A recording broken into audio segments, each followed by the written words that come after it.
Welcome to the ADNA's Know Your Narrator series. Today we have a very special guest, Carl Richardson. He's from the ACB Audio Description Project, and he is a passionate consumer of audio description. Can't wait for this conversation. Thanks for joining us, Carl.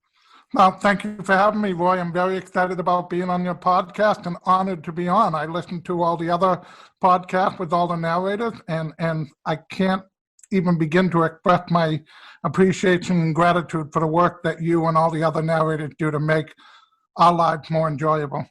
Oh, thanks so much for saying so. It's been great to hear everyone's perspective on the narrator side. And one of the things that excited me about having you on is that you've been a guiding force in the audio description world on many counts. Is there any one area that maybe you want to start with and jump in about what excites you about audio description? Well, so for me, audio description is very personal because many years ago, before I lost my vision, I actually worked in the world of film and television. And then when I got out of it due to my progressive vision loss, I kind of stopped watching television and film for a while. And what audio description did was give me my love of film and television back. And that's huge.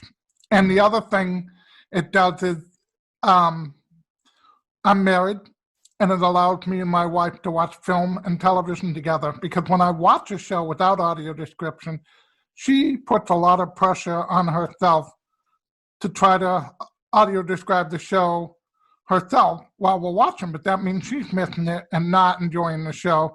So this allows us just to relax as a couple and watch entertainment together, and that's also huge. So I come at it from a personal perspective.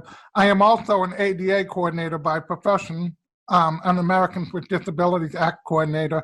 So I also see audio description as a form of a reasonable accommodation. You know, audio description is not just an art or something that's done for the performing arts or theater or movie, but I see it as an access tool. It's an accessible, just like a ramp to a building, a curb cut on a sidewalk, a door opener on a door. Audio description is an access tool to various forms of entertainment, and in this case, film and television. You know, I was thinking about the access of the wheelchair ramp. That when it comes to wheelchair ramps, they're thought out. They're a part of the building. They make it easy to go. They make it easier to get, for access. And I'm wondering if there's an analogy here with audio description, that what I'm sensing from our audiences is that the conversation has evolved past does it have it or not, as far as the audio description, that now Absolutely. It's, if we go with the wheelchair ramp doesn't have potholes or big bumps or make it, it's not a clunky plywood slab that the quality. One analogy I would use is that as someone who's involved in construction for accessibility, if I come to a building that didn't have it built in first, and I have to go in and do it after construction, it's harder to do. But if I do it during the planning phase and the process, it's much more smoother and seamless, and it becomes part of it. And I think that hopefully down the road, something that audio description could do as it grows more and more, that we become part of the production process. Do you see some of that happening now with, for example, some of the streaming services jumping in with providing it? I don't really know. I know that what's unique about the streaming services is they're not mandated to provide it, and yet they're doing more of it than anybody else. So I think they know they're going to do the audio description, and I do think, so for instance, if you take Disney Plus's Mandalorian, I was watching that with my wife, and they're describing things and calling the creatures by a certain name or the ship by a certain name, and my wife said sighted people wouldn't know the name of those ships. So they do, I think, work with the writers to give as much information as they can to add to it. So I do think some of it's going on to some extent, yes. It's amazing to see how the audio description writers are providing so much, and kind of the unsung heroes of audio description. Do you find that the writing does make a difference? Oh, absolutely. The writing absolutely makes a difference. the amount of detail, the amount of words, the amount of research they do. Many years ago, I used to work in marketing for WGBH, where it was my role to promote the audio description. And I can still remember how the audio describers would have a room full of bookshelf with reference materials to look up stuff if they didn't know. Let's say we were watching a movie with old automobiles, they would look up to see what a coupe or a old car was, or that sort of thing, or what type of flowers would be. Now I think they just use the internet. But when I started, we literally had a bookshelf full of reference material for the writers to look things up in. And even with the internet, it is that research, that work that the writers are putting in. Do you find that there's other elements of audio description that make it work better for you, or? Yeah, I mean, I see audio description in three phases. One is the writing, secondly is the voice narration, and third is the audio editing. And I think they're all crucially important. The writing has to be good, high quality writing. The narrating, I see the narrating and the editing kind of like, an analogy I'll make is a movie score, a film score. It adds to the movie. It doesn't tell the story of the movie by itself, but it enhances the story. And if the movie score is too overbearing, it distracts from the movie. If it's not enough, it doesn't help tell the story. And audio description is exactly, to me, the same as a film score. And so the narrator has to do it in such a way that you're able to pay attention, not a dry voice or a dry narration, or have the appropriate tone of voice to go with the emotion of what's being displayed on the screen, and do a good job there, but also not be over the top. And then the editing, I think the mix is important. There are certain shows, there's one show, I won't mention the name of it, but there's one show on a network where to do with police and fire and that sort of thing. And every time there are explosions and things like that, you can't hear the AD narration. So they should mix that in such a way that you can hear that. So all three phases are crucially important, and all three phases should be working together. When it comes to enhancing the quality of the audio description, you said no distracting. Is there? Can you talk a little bit more about that in those three areas? As far as enhancing the quality, or yeah, well, I think it's helpful if the writer has access to the folks that made the show, so they know what is being played, what's being displayed, and what to point out, because you only have a limited amount of time, sometimes only a couple seconds. And I think with the narrator, I mean, you know more than I do, but with the narrator, you want someone who, for instance, if you're doing a children's PBS show, you want someone who can give it a tone that children will understand and appreciate and follow. But if you're doing a horror or action movie, you want to take it to an adult level where, but you also, the narrator has maybe a heightened sense of excitement or being afraid, but at the same time, you don't want the narrator to be the sole focus. You want the movie and the main track to be the sole focus. You're just enhancing it. Yes, you're just enhancing the story. Great. And then with the editing, you've got to do it so that you don't step over the audio of the main actor. And in some cases, you even want to be able to hear the music, which is also enhancing the story. So there is an art to how the sound is mixed so that you can hear and the story in the way that the director and the producer wanted you to hear and see the story. Hmm. And it sounds like your experience with audio description, both as a consumer and also the work that you've done. It's not only with the ADA, but also with your other involvement with. Can you speak a little bit about your involvement with audio description and some of your passion for it? Sure. I'm co-chair along with Kim Charlton of the Audio Description Project for the American Council of the Blind. And basically, we are an advocacy arm of ACB, the American Council of the Blind, where we promote awareness of audio description and work with companies and vendors and consumers to increase the amount of audio description available to consumers. And that can be negotiating with maybe streaming services to get audio description, letting consumers know what titles are available on television, film, and streaming services, letting them know about the latest technological update. One thing that's starting to be exciting is we're starting to see apps that have audio description tracks on them on your phone, so that if you go to a movie or watch television, you can use your own personal device. And the audio description does a lot more than just film and television, but I know this focuses on film, television, streaming services. We also do stuff for theater, museums, visitor centers, educating young blind students about the benefits of audio description. We have an essay contest every year with middle school and high school students where we ask them to watch an audio described title and write an essay about it. That's very exciting.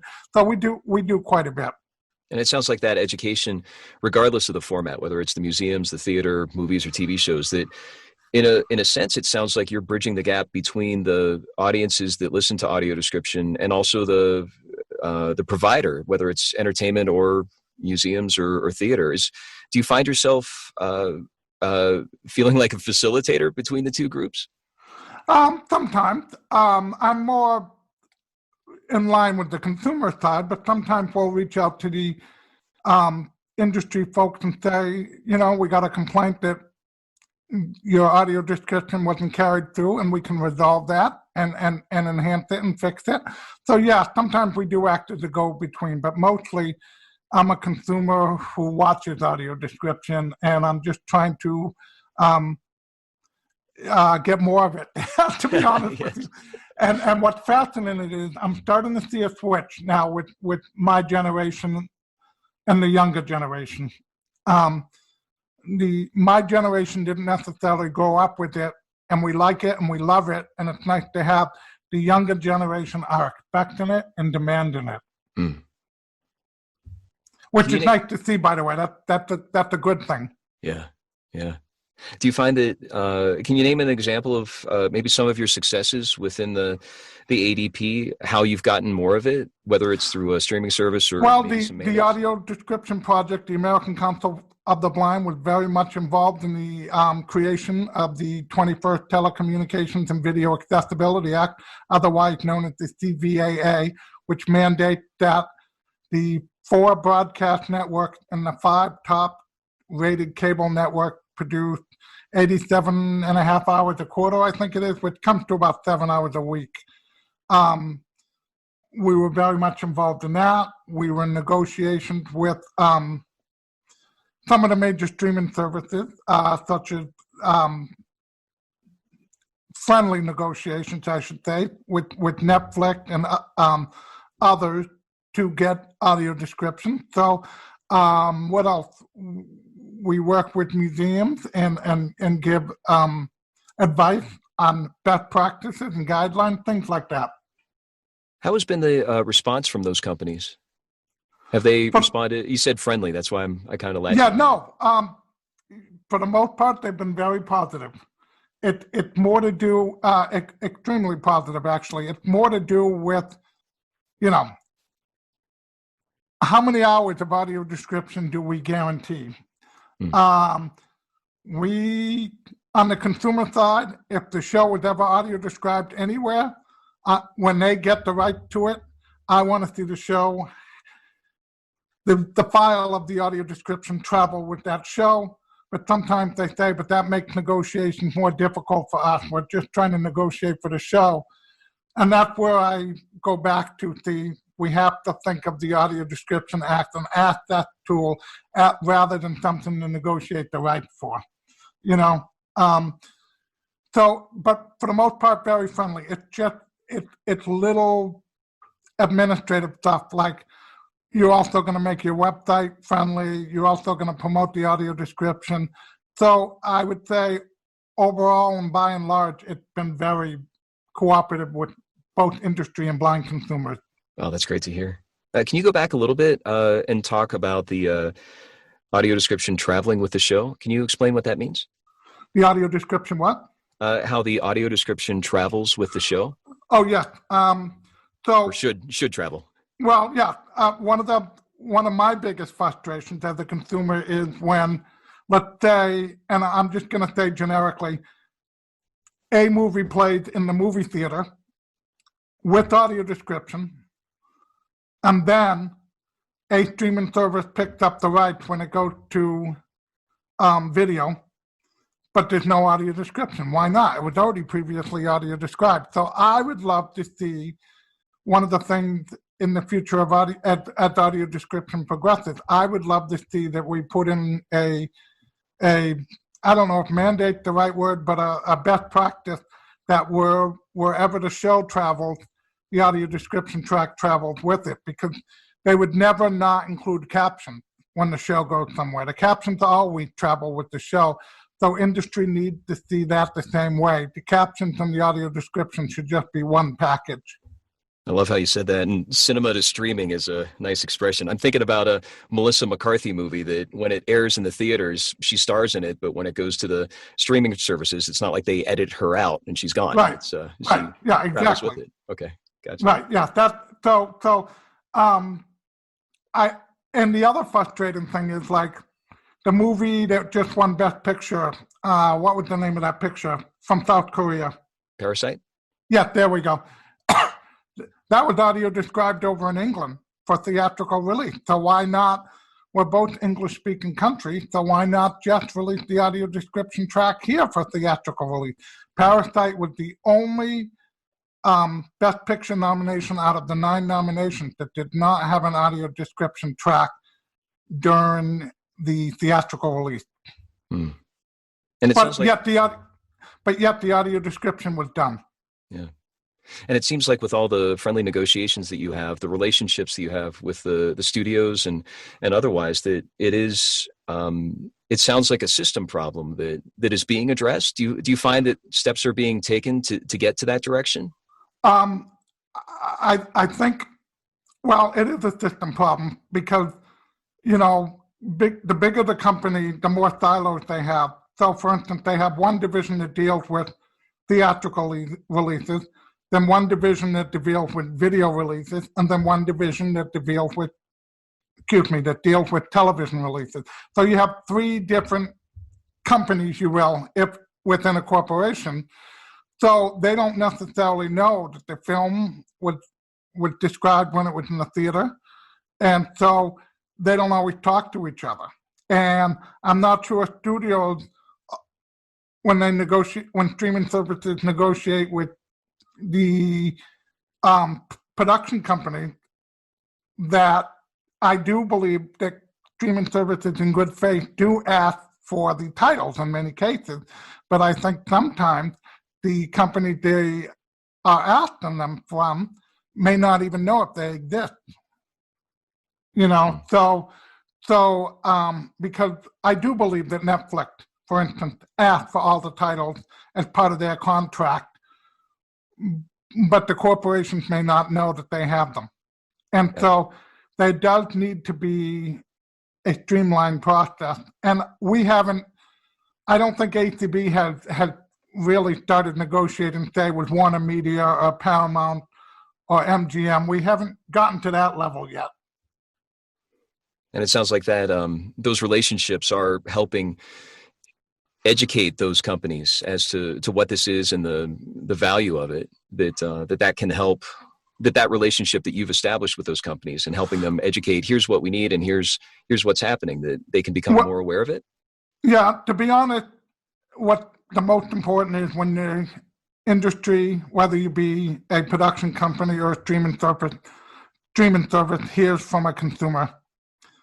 The consumers are the ones that are most impactful.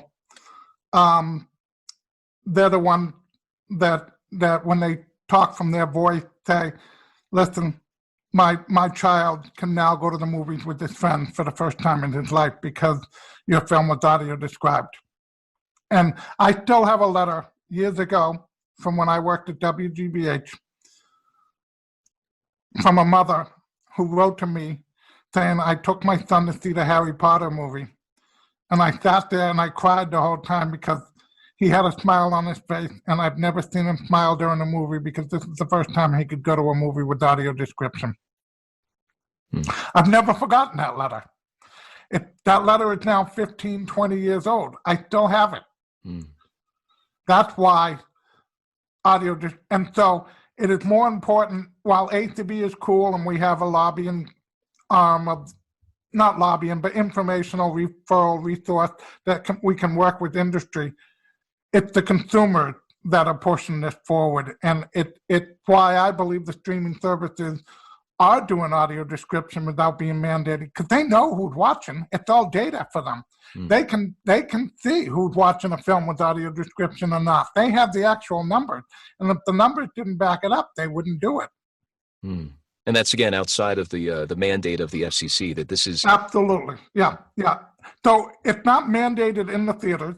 It's mandated that the theaters have the equipment and that they train their staff, but it's not mandated that, like, Paramount release every title or Disney release every title into the theaters. Although it's happening more and more. It's getting harder and harder to find a title unless it's a small independent film or a foreign film. Most of the mainstream titles are now released with audio description in the theater, and that's terrific. Again, it's not mandated that it be on DVD with audio description yet. We're starting to see more and more titles be released to DVD with audio description. So the only place it's truly mandated is for broadcast and cable television. Wow. And so you are seeing results from consumers speaking up, both professionally and personally. Absolutely. And that's what it's mostly the consumers who reach out. Sometimes they do it through us and we take their statements, or sometimes they do it on their own. But I do think it's mostly consumer advocacy that's driving this. And I also, as I said before, I believe that the younger generation are at the point now. The younger generation wasn't born without the ADA in their life. The younger generation wasn't born without audio description being available as a tool. So I believe that that's part of it. And if they're part of it and they're expressing their interest, that's why the studios are doing it. And you mentioned speaking out either through the ADP or directly. Can you name some examples of how consumers have had success? Like how does someone speak out? How does someone reach out? I'm constantly amazed at how people find how to reach out, but they email them or call them. I'm trying to think of some specific examples. I'm sorry, I can't think of any right now. I'll give you an example. I will give you an example. Okay. But this is quite a while ago. But this is an example that. So there was a movie. Do you remember Mel Gibson's Passion of the Christ? Yeah. So years ago, that was released in the theater. It made a huge amount of money in the theater, but it was not audio described in the theater. And then it was getting ready to be released to DVD. And WGBH literally got hundreds of calls saying, I want this movie to be released on DVD with audio description. And we had nothing. We were like, where's this coming from? So we took all the calls and sent them on to the producers of that film. And they said, okay, let's do it. No kidding. Yeah. And that was a unique film because the movie was done in Aramaic, I think, because it wasn't, it was done in whatever language was spoken at the time. And we had to it was the first movie, to my knowledge, in the United States where we had to just hire two audio narrators, one to do the description and one to do the subtitles. Well, And what a great example to see the results just from consumers speaking up. And this was in the early 2000s. Gotcha. Wow. Yeah. Can you name an example of maybe a challenge that you've faced within the world of audio description that you're really proud of how it got resolved? A challenge of audio description of how it got resolved. Something that you were involved with that you were really proud of. Well, first of all, I'm not involved in anything by myself. It's a team effort. But one of the things I was recently involved with is working. I also serve on the FCC Disability Advisory Committee, which oversees the 21st Communications and Video Accessibility Act. And we, along with consumer and industry, it was a joint effort, worked to change the terminology from video description to, well, the rulemaking is out now. It hasn't happened, but hopefully it'll happen. We suggested that there be a standard terminology so there was less confusion, and we used the word audio description. Mm. Yeah, there's so many different terms prior to that. That's I like how you said that, less confusion. The other thing is we're working with industry as they develop the next standard for television broadcast, commonly referred as next gen television, or ASTC 3.0. We want to make sure that there are separate channels for foreign language versus audio description track, because right now sometimes you're competing with the Spanish track on broadcast television, and it's up to the broadcaster which one they play. Oh, wow.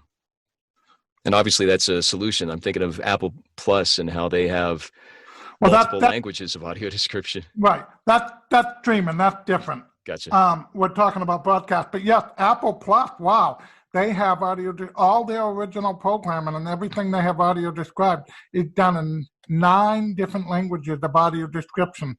I mean, 2 versions of French, 2 versions of Spanish. Who knew there were 2 versions of French? I didn't know there were between Canadian French and French French. I mean, but it's amazing. And the nice thing that they did is they didn't geo-lock it, meaning that it's not based on where you're watching the device. They made it accessible so you can choose between the different languages no matter where you are.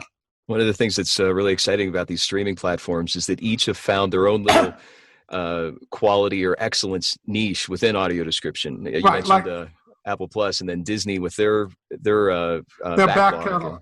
Yeah, and Prime Video is doing the same thing. They're doing an excellent job of researching what was previously described years ago and making sure that both Netflix and Amazon are doing an excellent job of trying to find things that were previously described, and the files go with them. Mm-hmm. And you're right, all the different streaming services have a different niche. Very cool. What about some areas where you would love to see audio description headed, especially with your experience of knowing where it's been and where it is now? So, some of these things I already mentioned before, but I'll just mention these again. 1, I'd like to see it become almost like a standard operating procedure or best practice to include audio description earlier in the process of the production of whatever is being worked on, so that the quality of the description can even be better. 2, I'd like to see wherever the show or the film goes, the audio description track follows, so that the accessibility is always there. I'd like to see maybe as audio description gets more public awareness, maybe even award category, whether it be on the Emmys or the Oscars. And let's see, what else do I have written down here? Because I knew you were going to ask this question. I would just like to see us rise to the level of the amount of audio description that other countries internationally have, such as Canada or England. They have much higher mandates than we do for the amount of audio description required. That's great, and that's what a thorough, attainable list that is. Yeah, nothing on that list is unattainable in my opinion. And it's getting so, as my vision loss progresses, I'm almost at the point where I won't watch something if it's not audio described. Because it adds so much to my enjoyment and knowledge of what I'm watching, you know. I'll give you an example. 5 years ago now, I saw this movie, which you may or may not have heard of, called Spectre. And the thing about Bond movies is everybody likes the pre-title sequence. And when I went to get the headset in the movie theater, it was not working for the first 10 minutes of the movie. And they finally got it working by the time the title song started. So I was able to watch the last 2 hours of the movie, but I had no idea what happened during the pre-title sequence. And when it came out several months later on DVD, I bought it. And it actually changed not the whole entire picture, but it changed much of the picture. There's a scene in the action sequence where James Bond ripped off the ring of one of the villains that he's having an attack with. And later on, they used that ring to gather information and find out what's going on. And the whole movie, I was like, what's the ring? Where did he get that? How did he get this information? And so the audio description adds to the plot in that my understanding of what's going on during the film. And I believe the narrator was quite talented in his telling of the audio description on that film. That made a difference for you? Oh, yeah. Can I go ahead and say it? It's your show. I believe there was a talented narrator named Roy Samuelson who did that movie. I recognized his voice. It's an honor to be a part of that, and it's also an honor to know that the writers were able to capture the elements of the visuals to help our audiences connect the dots, and it means a lot to be able to hear that from you. Not only connect the dots. After watching that action sequence with the audio description, I also realized they were doing things in the movie that were homages to the previous Bond movies. And there's an example of where the writer did his research and knew what he was doing, because he didn't make references to the previous title, but he made references that a true Bond fan would understand. And that had to take some research on the case of the writer to do. And using the example of Spectre here with what you're talking about, the research and the context of what was narrated, that's one example of 400 and some thousand titles that right. Each of them can have that quality and excellence. Well, and we currently, on the audio description website, we currently have about 4,000 titles listed. Wow. Unique titles listed. Between theatrical releases, streaming services, broadcast television, DVD. So if you want to know, if your audience wants to know what to watch, I would say the audio description website is a valuable resource, and the website is www.acb.org/ADP. Great, thank you for that. Can I give a plug for myself? Well, I was wondering, is there anything that you've got coming up that maybe our audience would want to know about? Yeah, so my friend and I, Brian Charlton, who is also a lifelong consumer of audio description, but also was very much instrumental in the designing of the CVAA that we all, that mandate the audio description. He and I are going to be launching this bi-weekly podcast called Picture This, and it'll be a show about audio description and accessible entertainment. Oh, I can't wait to hear that. And it'll be, we just signed up with Libsyn, the RSS generator for the podcast. And our show, if all goes well and gets approved, should be published starting in mid-June, around June 15th. Very good. Good to know. Thank you for that. And you may recognize the narrator who did the intro also. Can't wait to hear. Yeah. Very good. Is there anything else you'd like to share, Carl, with our audience?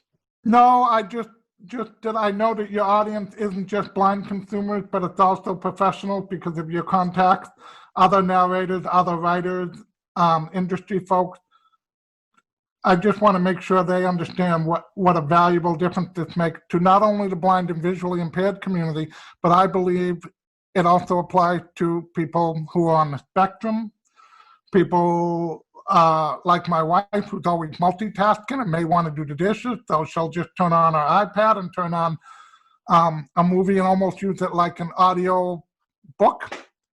You know, it makes a big difference to those of us who use it. Thanks for saying that. And thanks for being a part of this. This is really looking forward to hearing your picture of this podcast. I'm looking forward to doing it, and hopefully you and some of your colleagues can be interviewees on the podcast in the future. Very exciting. Thanks again, Carl.